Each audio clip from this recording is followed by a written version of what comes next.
বিসমিল্লাহির রহমানির রহিম। আসসালামু আলাইকুম বন্ধুরা, কেমন আছো?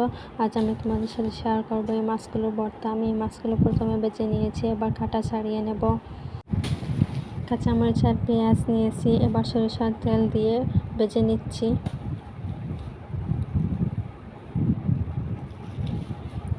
পেঁয়াজগুলো ভাজা হয়ে গেছে, এবার তুলে রাখবো।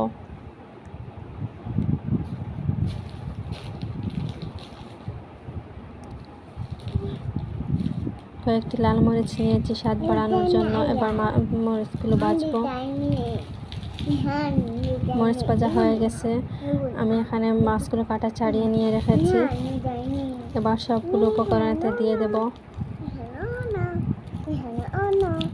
পরিমাণ মতো লবণ দিয়ে দিলাম। এবার সবগুলো উপকরণ দিয়ে মাখিয়ে নেব।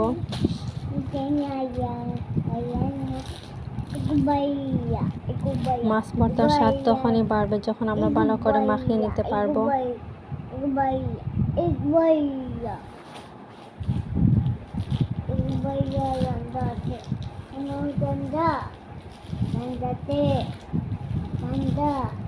মাছগুলো মাখানো হয়ে গেছে।